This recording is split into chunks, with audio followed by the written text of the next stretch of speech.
بسم اللہ الرحمن الرحیم۔ اعوذ باللہ من الشیطان الرجیم، بسم اللہ الرحمن الرحیم۔ ناظرین کرام، السلام علیکم ورحمۃ اللہ وبرکاتہ۔ آپ تمام حضرات کی خدمت میں علماء اعلام مراجع اعظام، بالخصوص اپنے زمانے کے امام زمانہ عجل اللہ تعالی فرجہ شریف کی خدمت میں ایام فاطمیہ کی مناسبت سے تسلیت اور تعزیت پیش کرتا ہوں۔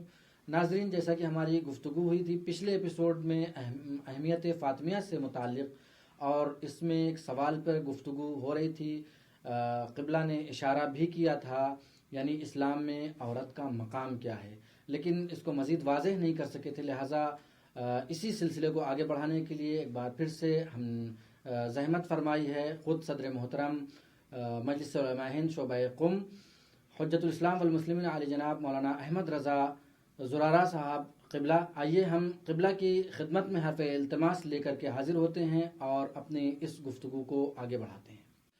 السلام علیکم ورحمۃ اللہ وبرکاتہ۔ علیکم السلام ورحمۃ اللہ وبرکاتہ۔ جزاک اللہ قبلہ بی بی انشاءاللہ آپ کو اجر عنایت فرمائیں گی۔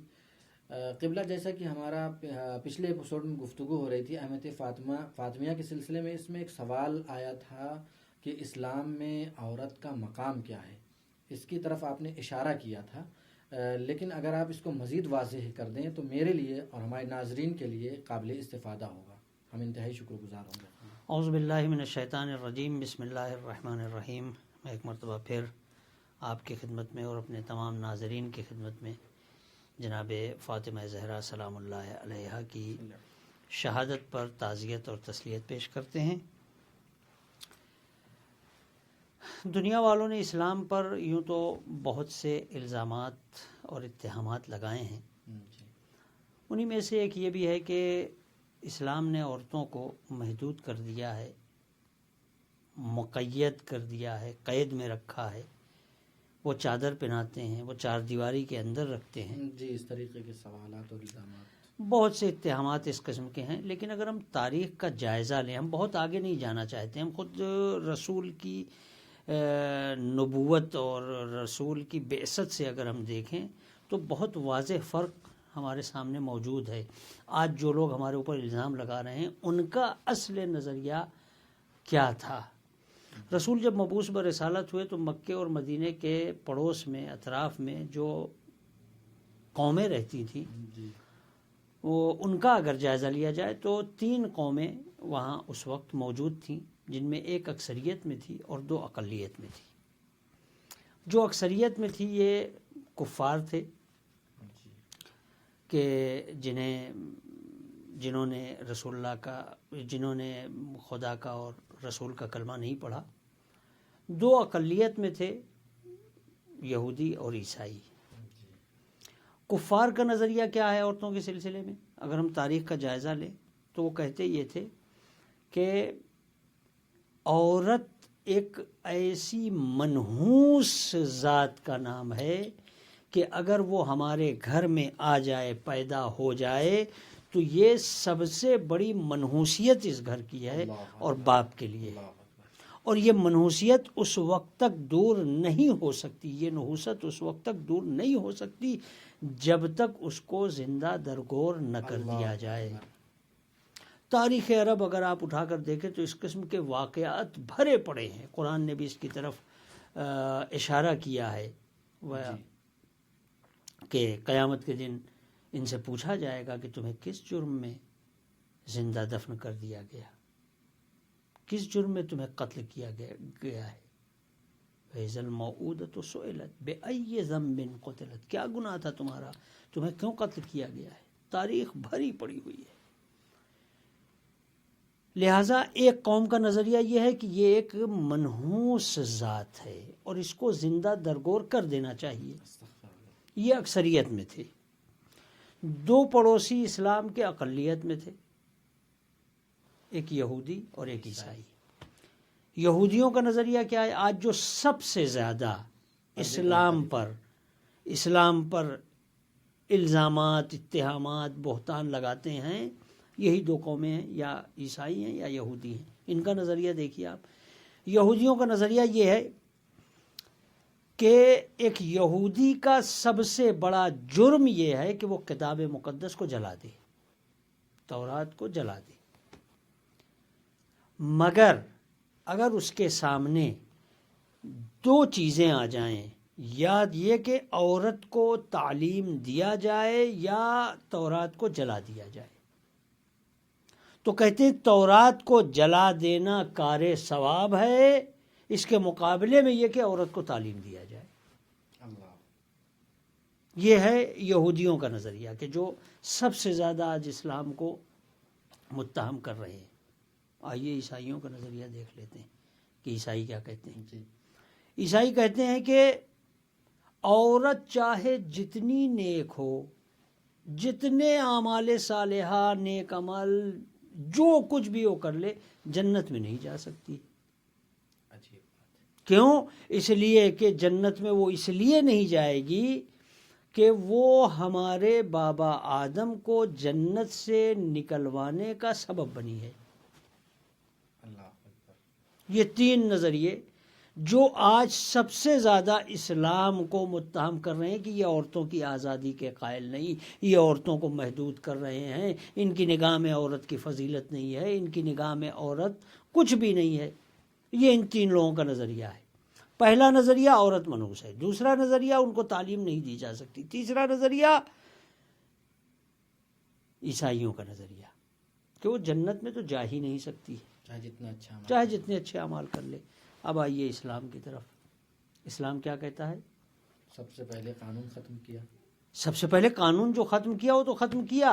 اسلام کا نظریہ جو قرآن نے بیان کیا، من عمل صالحا من ذکر او انثی کیا کہنے، فلنحینہ حیاتا طیبہ، سبحان اللہ، جو بھی اعمال صالحہ انجام دے وہ کہتے ہیں جنت میں نہیں جائے گی۔ اسلام کہتا ہے جو بھی عمل صالح انجام دے، وہ چاہے مرد ہو یا عورت ہو، کیا کہنے، اگر عمل صالح انجام دے گی فلنحینہ، تو ہم اس کو حیات طیب عطا کریں گے، سبحان اللہ، اور جو اس نے یہاں کیا اس سے بہتر اجر اس کو وہاں دیں گے۔ کیا کہنے، تم کہتے ہو جنت میں نہیں جائے گی، اسلام کہتا ہے کہ ہم اس کو یہاں سے بہتر مقام وہاں عطا کریں گے۔ اب آئیے، عورت تین مرحلوں سے گزرتی ہے، میں اسی بات کو واضح کرنے کے لیے، عورت تین مرحلوں سے گزرتی ہے۔ وہ کہتے ہیں کہ یہ منحوس ہے، اگر گھر میں پیدا ہو جائے تو اسے زندہ درگور کر دو۔ عورت کا پہلا مقام بیٹی کا ہے، یعنی بیٹی اگر گھر میں پیدا ہوئی تو اسے زندہ دفن کر دو، اس لیے کہ یہ منحوس ہے، یہ نحوست کا سبب ہے۔ اسلام کیا کہتا ہے؟ عورت بیٹی اگر گھر میں پیدا ہوئی تو البنون نعمت والبنات رحمت، کیا کہنے، سبحان اللہ، لڑکے نعمت ہیں، لڑکیاں رحمت ہیں۔ قربان جائیں، رسول اللہ کی حدیث ہے کیا کہنے، کہ لڑکیاں رحمت ہیں۔ اب کون ایسا دنیا میں ہے جو رحمت خدا نہیں چاہتا؟ بالکل، یہ اسلام نے کہا۔ تم کہتے ہو ذات منحوس ہے، اسلام کہتا ہے رحمت ہے۔ بتاؤ کون عورت کو عزت دے رہا ہے؟ اسلام دے رہا ہے، اسلام دے رہا ہے۔ عورت کا دوسرا مرحلہ، بیوی بن کے آئی گھر میں، جیسے ہی بیوی بن کر ادھر نکاح میں صیغہ نکاح جاری ہوا، رسول ہمارا فرماتا ہے کہ مرد کا آدھا دین کامل ہو گیا۔ کیا کہنے ہیں، سبحان اللہ، کس کی وجہ سے؟ اس عورت کی وجہ سے، اس شادی کی وجہ سے، اس عورت کی وجہ سے۔ تیسرے مرحلے میں عورت اس شادی کا نتیجہ ماں بنتی ہے۔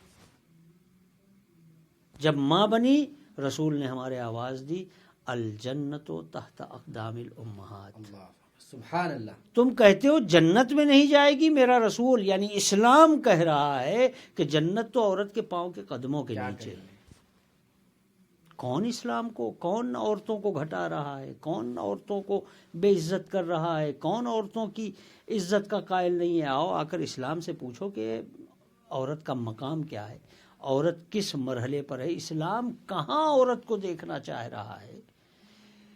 کتنی اہم بات ہے۔ تم کہتے ہو کہ علم حاصل کرو، وہ علم اگر حاصل کرنا، تعلیم اگر عورت کو دینا ہو تو تورات کو جلا دینا کار ثواب ہے، اس کو علم نہ دو۔ میرا رسول کہتا ہے طلب العلم فریضۃ علی کل مسلم و مسلمہ، کیا کہنے، علم حاصل کرنا فرض ہے، واجب ہے ہر مسلمان مرد اور عورت پر۔ کون اسلام کو، کون عورتوں کو ذلیل کر رہا ہے؟ یہاں تو عورتوں کو معراج عطا کی جا رہی ہے۔ بے شک رسول خدا بیٹی کی تعظیم کر کے بتا رہے ہیں کہ یہ زندہ درگور کرنے کے لائق نہیں تھی، اس کی تعظیم کی جانی چاہیے سبحان تھی، اللہ۔ تم نے زندہ درگور کیا ہے۔ ہاں جہاں تک چادر کا مسئلہ ہے، ہاں اسلام اس کا قائل ہے کہ اس کو چادر پہنائی جائے گی۔ امام موسیٰ صدر اللہ ان کو غریق رحمت کرے، ایک شخص آیا ان کے پاس، یورپین، اور آنے کے بعد ان سے کہتا ہے کہ اسلام میں عورت کو پردہ کیوں پہنایا جاتا ہے، چادر کیوں اڑائی جاتی ہے؟ آپ نے کوئی جواب نہیں دیا، جیب میں ہاتھ ڈالا، ایک عدد ٹافی نکالی، اس کا ریپر نکال دیا، اوپر سے کاغذ نکال کے زمین پہ پھینک دیا، دوسری ٹافی نکالی، بغیر ریپر اٹھائے ہوئے نکالے ہوئے اس کو ہی پھینک دیا، کہا اس میں سے اٹھا لو دونوں کو۔ کیا کہنے ہیں، بہت اچھی۔ اس نے اٹھایا، کہا کہ اب یہ جو کھلی ہوئی ہے اس کو کھا لو، کہا نہیں یہ تو نہیں کھا سکتا ہوں میں، کہا کیوں؟ کہا اس لیے کہ یہ گندی ہو گئی ہے۔ وہ امام موسیٰ صدر نے یہی جملہ دہرا دیا کہ جب کوئی چیز بند رہتی ہے تو وہ پاک و پاکیزہ رہتی ہے۔ سبحان اللہ۔ اسلام عورت کو چادر میں رکھتا ہے تاکہ اس کی عفت، اس کی عزت سلامت رہے، احترام کرتا ہے۔ تو کہاں اسلام نے عورت کو ذلیل کیا ہے، رسوا کیا ہے؟ اسلام تو عورتوں کو بڑھاوا دے رہا ہے۔ عورتوں، ہاں میں نے پہلے بھی یہ بات کہی ہے، جو تم کہنا چاہتے ہو، جو آزادی تم دلانا چاہتے ہو، اسلام اس کا مخالف ہے۔ تم ایک موزہ بیچنا چاہتے ہو تو عورت کو بازار میں لا کر کھڑا کر دیتے ہو کہ ایڈورٹائزمنٹ کرو۔ تم کاسمیٹک کی دکان کھولتے ہو، کاسمیٹک کی چیزیں تم عورتوں کے میک اپ کی یا دوسرے اور چیزوں کو تم بناتے ہو تو تم ایڈورٹائزمنٹ کرواتے ہو کس سے؟ عورتوں سے۔ کیا عورتیں اسی لیے رہ گئی ہیں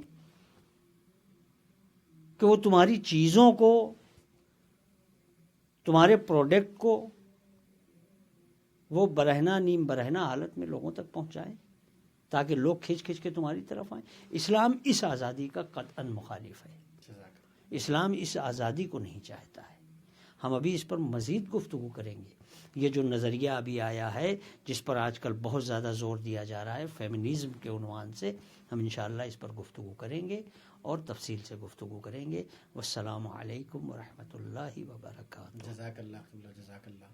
ناظرین، تو آپ نے سماعت فرمایا اور دیکھا کہ کس طریقے سے مولانا نے گفتگو کی کہ اسلام میں عورت کا کیا مرتبہ اور مقام ہے۔ تفصیل سے گفتگو آپ نے سماعت فرمائی۔ انشاءاللہ امید ہے کہ استفادہ کریں گے۔ پھر سے اسی موضوع کو اور تفصیل سے سننے کے لیے آمادہ رہیں۔ انشاءاللہ پھر سے ملیں گے نئے ایپیسوڈ کے ساتھ۔ فی الحال یہیں تک، خدا حافظ، فی امان اللہ، والسلام علیکم ورحمۃ اللہ وبرکاتہ۔